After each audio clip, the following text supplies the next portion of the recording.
할렐루야. 지난 1년 4개월 동안 정확하게 2011년 1월 4일 주일 창세기를 시작해서 1년 4개월에 걸쳐서 창세기를 강의한 결과 드디어 오늘은 이제 1년 4개월 만에 창세기 마지막 장인 창세기 50장을 강의하며 여러분과 말씀을 나누게 되었습니다. 돌아보니까 1년 4개월 긴 시간 동안 하나님의 말씀을 우리는 창세기를 통하여 말씀을 은혜를 입었습니다. 오늘 이제 마지막 말씀의 제목인 언약의 땅에 묻어다오. 한번 따라합시다. 언약의 땅에 묻어다오. 성경에는 죽음을 세 가지로 나누어 말씀합니다.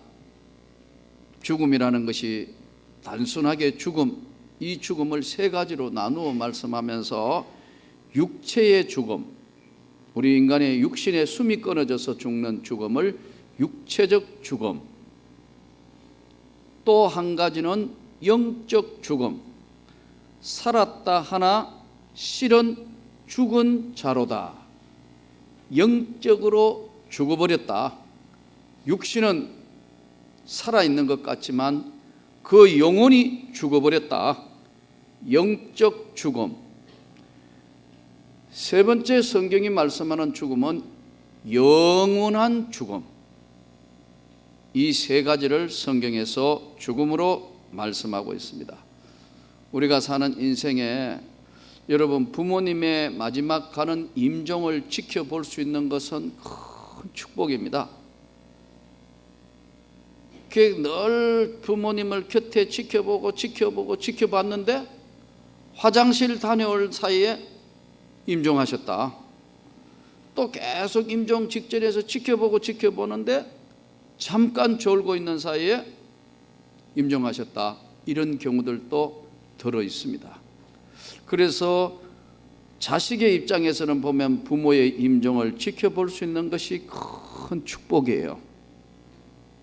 또 동시에 본인의 부모의 입장에서는 자식의 품에 안겨서 마지막 떠나는 것이 큰 축복입니다. 이게 인력으로 안 돼요. 저는 여러분들이 오늘 성경 말씀대로 주 안에 죽는 자가 복이 있도다. 주님의 평안 안에서 자녀들에게 둘러싸여 마지막 편안한 여생을 마무리하고 주님의 나라에 오늘 야곱처럼 하나님의 영광이 되었으면 좋겠습니다. 성경에는 죽음에 대해서 여러 가지 표현을 하고 있는데요. 너는 흙이니 흙으로 돌아가라. 창세기 3장 19절에 흙인 인생이니까 흙에서 왔으니까 흙으로 돌아가라. 죽음을 이렇게 표현했습니다. 우리 열조에게 돌아가는 것, 조상들의 갔던 길로 돌아가는 것.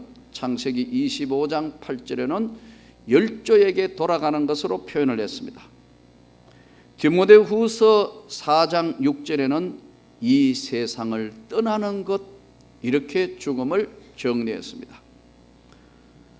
베드로후서 1장 14절에는 육신의 장막을 벗어버리는 것, 이렇게 표현을 했습니다. 또 세상 사람들이 많이 표현하고 있는 영면했더라, 영면하셨다, 영원한 잠이 드셨다. 시편 3절에 영원히 잠자도다. 여섯 번째 표현에는 기운이 끊어졌더라, 이렇게 표현했어요. 이제 기운이 다 진액이 다 하여 기운이 끊어졌다. 열왕기상 17장 21절에는 죽음을 영혼이 떠났더라, 이렇게 표현했습니다. 이 마지막 가는 길에 야곱의 일생 삶을 정리하면서 자식들의 품에 안겨서 나를 언약의 땅에 묻어다오. 참 멋있는 인생 마무리인 것 같아요. 근데 대부분 이제 막벨라 굴이라는 굴에 나를 여기 묻지 말고 약속의 땅 가나안 땅에 가서 막벨라 굴에 거기에 내 조상들 아버지 이삭, 나의 할아버지 아브라함이 묻혀 있는 그 막벨라 굴에 나를 거기 장례해다오. 요즘 이제 우리나라에도 장례 방법이 여러 가지죠.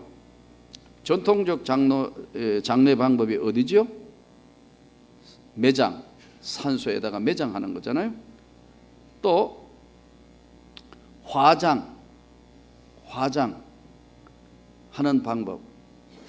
제가 목회를 시작하기 25년 전에 보니까 많은 사람들이 어디 장례 예배를 들어가 보면 그때는 화장하는 사람들보다 매장하는 사람이 많았습니다.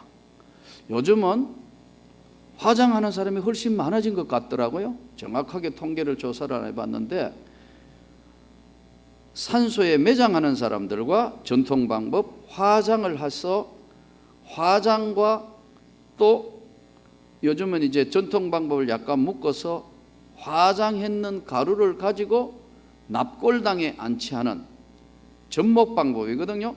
화장은 원래 뿌리는 거예요. 그 화장하면 그걸 끝이에요. 근데 그걸 다시 담아가지고 이 섭섭하니까 납골당이라는 곳에 안치해 놓는 것, 이것은 전통 방법과 화장 방법을 같이 사용해서 하는 방법입니다. 납골 방법. 또 하나는 뭐냐면 수목, 나무에다가 거름을 해서 수목하는 방법. 이거 들어해요. 어떤 자매가 또 어떤 그 형제가 그런 웃으면서 그런 이야기 한다더라고. 그 자기 부친 이제 뭐 할 거냐 했더니 수목한다고 그러더래요. 그러면 수목하면 안 돼요. 마음에 안 든다고 나무 베어버린대요. 그래서 막 웃었는데 수목하는 방법이 있고 또 하나는 어떤 방법이 있느냐 하니까 요즘에는 바다에 하는 방법도 있어요. 부표 표시해가지고. 여러분은 뭘 하실래 합니까? 오늘 주일날 와가지고 기분 좋은 소리 들을 줄 알았더니 뭐 어떻게 할래 하고 아주 쉽게 얘기하면 제가 오늘 목사님 제가 어떻게 죽을래 이렇게 묻는 거 아니에요? 여러분 다시 한번 따라합시다. 언약의 땅에 묻어다오. 네, 이것은 뭐 전통 방법인 산소에 하든 화장을 하든 수목을 하든 납골을 하든 바다에 가든 아무 상관이 없어요. 이미 우리 영혼은 하나님 앞에 언약의 약속의 하늘나라의 하나님의 나라로 들어가는 것이니까. 믿습니까? 근데 믿음이 없거나 또 전통적으로 어른들 생각에는 굉장히 이 산소에 대한 게 예민한 것 같아요. 저희 부친은 평소에 돌아가시기 전에 늘 우리 자녀들을 세뇌를 시켰어요. 절대로 화장은 안 된다. 만일에 화장하면 내가 벌떡 일어날 거다. 우리 형제들에게 계속 주입을 하시는 거예요. 근데 문제는 우리 아버지는 우리 할아버지 때 산소를 써놨던 그 산이 하나도 없어요. 우리 아버지 때 그 할아버지 내려오면서 제사라는 게 하나도 없이 몽땅 아무 무제산이에요. 산이고 뭐가 아무것도 없어요. 그런데 계속 그걸 주입을 시켰는데 할아버지 선산하고 다 그의 묘토는 다 있는데 그게 우리 땅이 아니단 말이에요. 그럼 어떻게 해요? 그러니까 계속 했는데 참 신기하게 아버지가 돌아가실 때쯤 됐을 때 그렇게 헤매던 큰형이 돈을 많이 벌었어요. 근데 어느 날 우리 큰형님의 이야기입니다. 아버지는 이제 많이 편찮아서 언제 돌아가실지 모르는데 산소는 써야 되는데 할아버지하고 선조들이 있는 산은 딴 사람 산이다. 그런데 그 집이 굉장히 부잣집이에요. 산을 가지고 있는 집이. 그런데 어느 날 우리 큰형은 해외에 살고 있는데 두바이라는 해외에서 사업을 하는 거인데 그렇게 헤매다가 사업을 해서 돈을 많이 벌었어요. 근데 꿈에 아버지가 나타났더래. 우리 큰형에게 너 혼자 잘 먹고 잘 살 거냐? 빨리 땅을 사라 그러더래요. 이건 성령의 역사인지 아닌지 난 구별이 안 돼요. 안 믿는 사람도 성령에서 그거 모르겠어요. 어쨌든 싫어하니까. 그러니까 큰형이 꿈에 자다가 벌떡 일어났는데 깨보니까 셋이더래요. 그래서 이게 무슨 뜻인가? 아버지는 돌아가실 때 다 됐는데 언제 이제 나가봐야겠는데 그러는데 누님한테 전화를 했대요. 예, 어떻게 된 거냐? 그 산을 혹시 살 수 있는가 너가 알아보라 하니까 누님이 전화로 오빠 그 집이 얼마나 부자인지 잘 알지 않냐? 산 팔 사람도 없고 오빠가 돈으로 산다 해도 산 팔 사람도 아니고 그건 이야기 자체가 안 돼. 근데 내가 꿈을 꿔 신기하니까 아무래도 좀 하니까 한번 알아는 봐 이랬는 거예요. 그래서 누님이 알아보라 하니까 산 주인을 만났는데 산 주인이 부도 나서 그렇게 부잣집인데 부도가 나가지고 이 전체가 막 넘어가려고 하니까 팔게 이래 된 거예요. 그래서 여러분 전혀 생각할 수 없는데 선산을 산 겁니다. 아주 장소도 좋아요. 그러니까 나는 묻힐 때가 있어요. 여러분 기분 나쁩니까? 저는 묻힐 때가 있다니까. 전혀 생각도 안. 그러니까 우리 아버지가 얼마나 좋아하시냐. 나는 이제 묻힐 때가 있다. 산소가 그렇게 멀지 않는데 올라가기도 그렇게 아니고 조금만 이렇게 야산을 올라가면 여러분 저희 어머니 돌아가실 때 아버지 돌아가실 때 산소에 저희 오신 분들 아마 기억해 보세요. 아주 좋은 가창면에 양지 바른 곳에 다 준비를 했어요. 그러니까 제가 보니까 우리 부친이 하도 소원하니까 그 소원이 전달된 건지 성경적으로 해석하면은 나를 묻으려고 준비해 놓으신 건지 그래야 우리 가족들을 다 복음을 전할 수 있으니까 어쨌든 그렇게 해서 산소가 마련이 됐어요. 그러면 한 번씩 목회하다가 바쁘니까 저는 보통 때는 못 가니까 한 번씩 어떨 때 대구 집회가 있어 시간이 나면 산소 앞에 딱 서서 돌아보면 멀지 않는 날 나도 이 자리에 묻힐 텐데 그런데 나는 늘 아이들한테 아빠는 그곳에 갈 거다. 아버지 어머니가 있고 조상들이 묻혀있는 형님들은 어떨지 모르겠지만 그런데요 우리 집 사람은 아직 생각해 봐야 된대요. 거기저기 묻히는 것이 중요한 것이 아닌데 우리가 이 땅의 삶을 정리할 때에 가장 중요한 것은 주 안에 죽은 자가 복이 있도다. 주 안에 죽는 자가 복이 있도다. 죽음이라는 것은 하나님이 인정하는 죽음이 있다는 거예요. 예, 주님이 인정하신다. 저는 여러분들과 제가 그렇게 된 줄로 믿습니다. 주 안에 죽는 자가 복이 있도다. 반대로 하늘나라의 생명책에 기록된 자 영원히 죽지 않은 영원한 세계로 가는데 육신은 이건 뭐 흙으로 묻히든 화장을 하든 바다로 가든 나무의 밑에 뭐 뿌리든 아무 상관이 없지만 영원한 우리 죽음 자체에 죽지 아니하는 우리 영혼이 하나님의 영광의 나라에 간다는 겁니다. 주님이 인정하는 죽음, 이 죽음은 성도들을 귀하게 보시기 때문에 그렇고 이 죽음은 하나님의 영광의 그 나라로 인도하시는 죽음입니다. 이 가나안 땅에 묻히고 싶은 야곱이 이제 예언한 대로 창세기 50장을 우리가 마지막 강의하며 쭉 따라가면 이제 야곱은 언약의 땅에 묻어다오 하고 마지막 유언을 하고 세상을 떠납니다. 이러자 당시에 애굽의 궁중 의사들이 귀족들은 미라를 하는데 우리 몸을 미라로 만드는데 이 귀족들만 했어요. 아주 중요한 사람만 미라를 만들었어요. 미라를 만드는데 어떻게 하냐면은 향재료를 넣어가지고 40일 동안을 우리 몸을 썩지 않도록 미라를 만든 거예요. 그래서 문헌을 이렇게 찾아보니까 어떻게 이렇게 미라를 만들 수 있을까 보니까 미라를 이렇게 만들어요. 40일 동안 우리가 이 육신이 숨을 거두면 제일 먼저 썩는 것 중에 하나가 우리 머리 안에 머리 이 바가지 안에 있는 뇌 쪽하고 이 안에 있는 우리 내장기관, 이것을 머리 쪽으로는 귀 쪽으로 집어넣어 가지고 이걸 다 긁어낸다네요.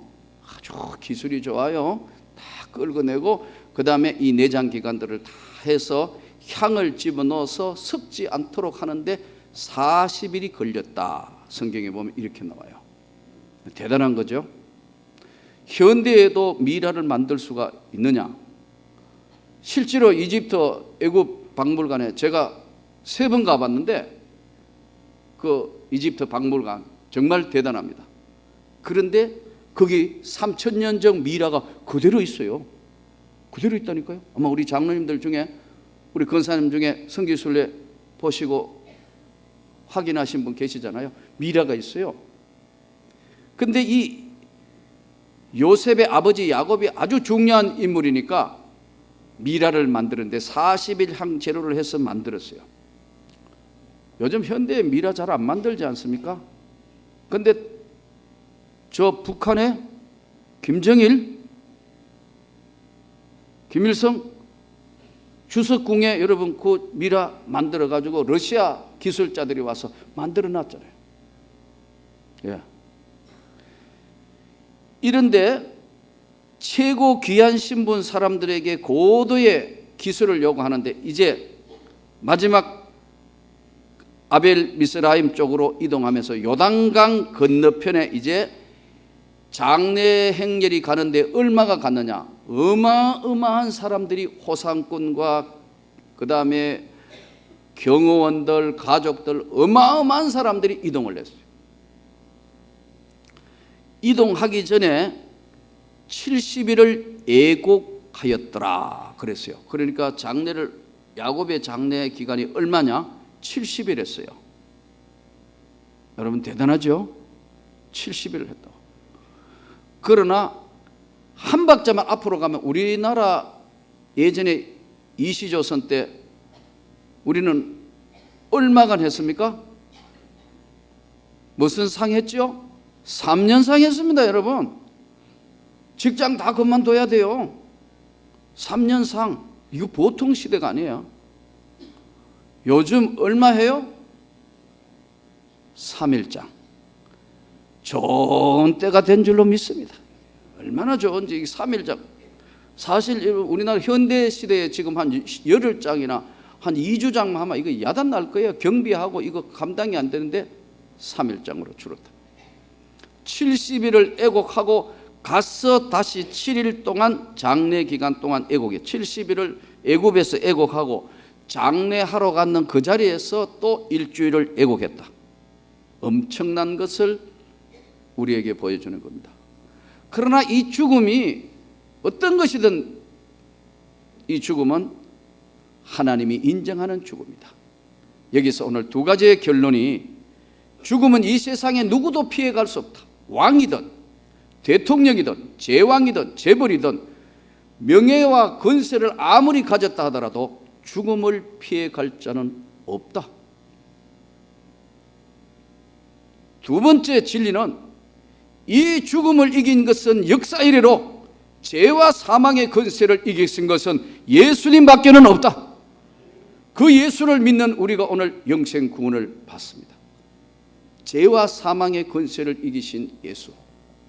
모든 사람이 죽는데 죽지 않으면 영원한 영생의 나라로 갈 것을 주님께서 우리에게 약속하셨다. 내가 길이고 진리고 생명이다. 나를 말미암지 않고는 아버지의 나라로 아무도 갈 사람이 없다. 모두가 정해진 길을 가는데 영생하는 나라로 가는 여러분의 오늘 야곱이 언약의 땅에 묻어다오는 이 말씀이 저와 여러분의 해당되는 말씀이 되기를 바랍니다. 그러나 이 길을 가는 동안 그냥 가지는 것이 아니고 이제 장례가 다 끝나자 형제들이 불안해지기 시작했어요. 왜요? 아버지가 돌아가시고 나니까 아버지 때문에 용서해 줬던 요셉이 총리니까 우리를 해하려면 우리는 이미 다 죽은 목숨이다. 그래서 형제들이 모여가지고 뭘 이야기하느냐면 요셉에게 우리 아버지의 야곱의 명령이 마지막 유언이 다 용서하라 하셨으니까 섭섭하더라도 우리 용서해 주세요. 우리 살려주세요. 그리고 직접 찾아와 가지고 당신 아버지의 하나님의 종들인 우리 죄를 용서하소서 그러면서 막 메어 달리니까 반대로 요셉이 그들이 그에게 하는 말을 들었을 때 요셉이 울었더라. 요셉이 하나님 앞에 형들 앞에 이렇게 이야기합니다. 내가 하나님을 대신하겠습니까? 당신들은 나를 헤아려 했지만 하나님은 악을 선으로 바꾸셔서 오늘 당신들과 모든 백성들을 살게 하셨습니다. 이것을 통해서 볼 때 여러분, 형들은 죄를 지었기 때문에 죄 속에 살고 죄 속에 살았던 삶이고 지금도 죄 속에 있는 상태에서 벗어나지 못하면요 자유함이 없습니다. 그래서 성경은 말씀하기를 누구든지 예수를 구주로 영접하면 성령이 너희에게 임할 것이고 성령이 너희에게 임하면 주의 영이 계신 곳에는 자유함이 있느니라. 기쁨이 있고 해방이 있고 감사가 있는 겁니다. 여러분 이 사실을 믿습니까? 은혜 받았다는 것은 죄와 사망의 두려움에서 해방되었다. 그래서 로마서 8장 1절은 그러므로 예수 그리스도 안에 있는 자에게는 결코 정죄함이 없나니 결코 다시 정죄하지 않나니 사망의 법에서 생명의 법으로 옮기고 사망의 법이 생명의 법을 어찌하지 못할 것을 선포합니다. 그러므로 예수 그리스도 안에 있는 자에게는 결코 정죄함이 없다 이거예요. 이것을 자유함을 누릴 수 있는 사람, 은혜를 받은 사람, 구원을 받은 사람, 죄와 사망 속에 죽을 인생을 주님이 살려주신 것을 믿고 그 성령의 능력을 받은 삶이 성도들의 삶이고 사도들의 삶이었고 오늘 저와 여러분의 삶입니다. 야곱은 또 요셉도 마지막 가는 길을 그 좋은 장소 다 두고 나를 약속의 땅에 묻어다오. 요셉도 훗날에 죽을 때 내 해골을 메고 가서 거기 장사해다오. 그러면 오늘 이 본문을 통해서 모든 인생은 죽는 것이지만 주 안에 있는 자가 복이 있도다. 주 예수 안에 있는 자는 결코 죽지 아니하는 영생 구원을 받는 것이다. 그러나 우리가 주님 앞에 가는 그날까지 그냥 금세 가는 것이 아니고 많은 시간 갈등도 있고 아픔도 있고 외로움도 있고 힘든 고통도 있고 이것을 극복해 가는 것이 우리 인생의 가장 중요한 삶의 목적입니다. 한번 은혜 받았다고 금세 천국 가면 얼마나 좋겠어요? 은혜 받고 난 뒤에 그 다음에 삶을 우리는 이것을 신학에서는 성화의 과정이라고 그러는데 이 기간 과정이 모든 사람들에게 필요합니다. 구원받고 은혜 받았다고 금세 천국 가는 것이 아니고 그 다음에는 갈등과 고통과 아픔의 삶을 믿음으로 이겨나가야 될 책임이 저와 여러분에게 있습니다.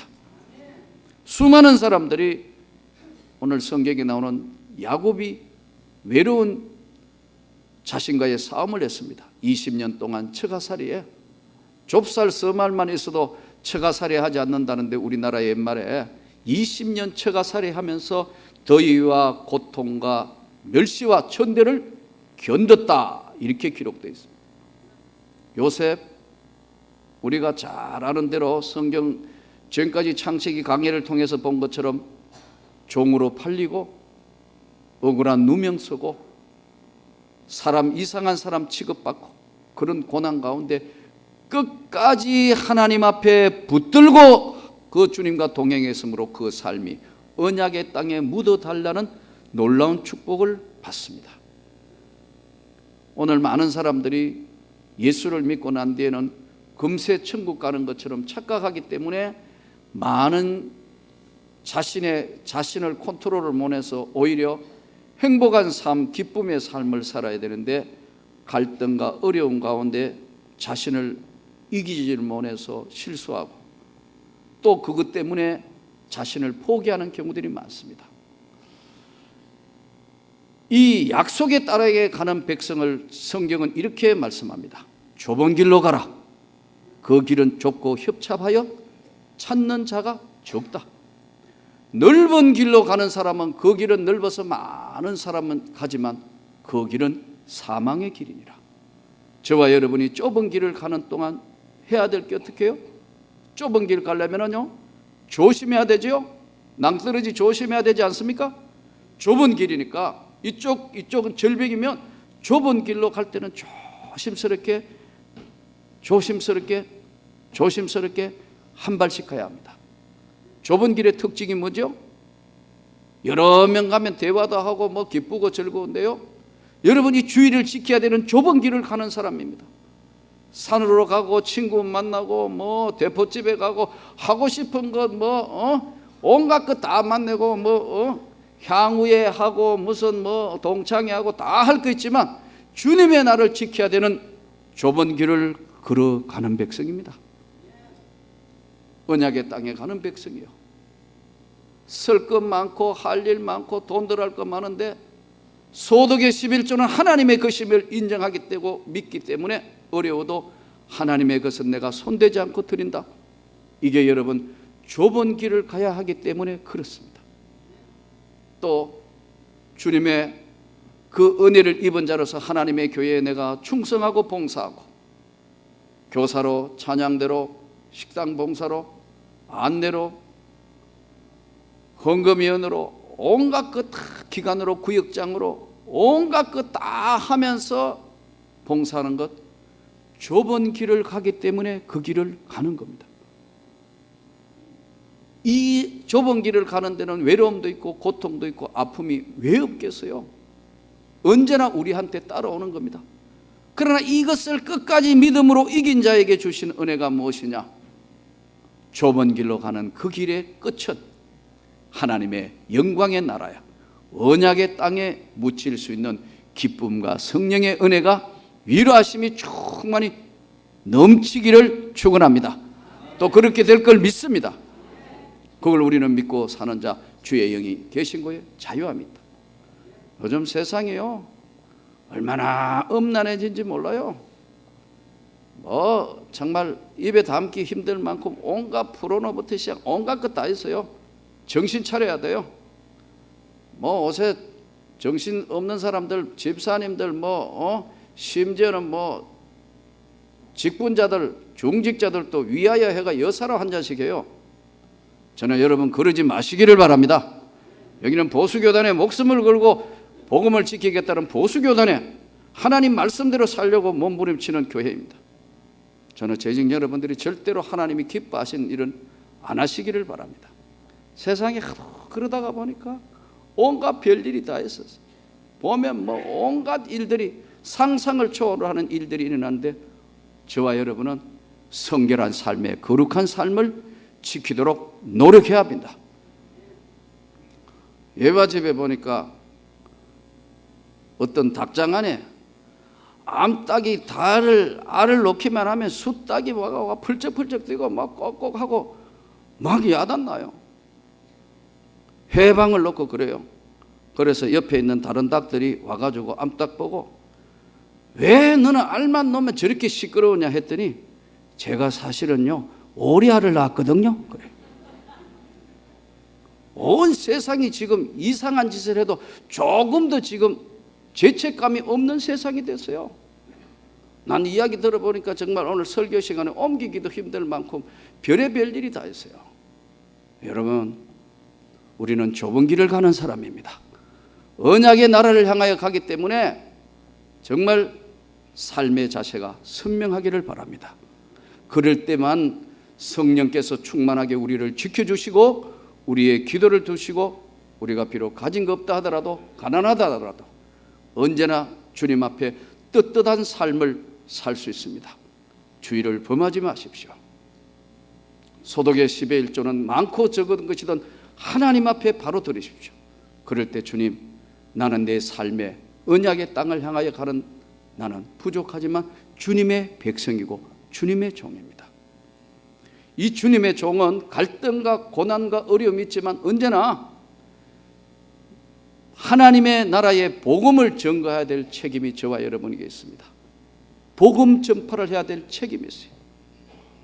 실제로 제가 오래전에 우즈베키스탄이라는 곳에 집회를 하러 갔습니다. 한 300명 러시안들을 모아다 놓고 집회를 하는데 중간에 백인 러시안 한 사람이 와서 자기가 어떻게 예수를 믿고 회심하게 된가 하는 것을 통역을 통해서 간증을 했어요. 이 사람은 카라칼팍이라는 지역의 교도소에 수감되어 있는 중범자였습니다.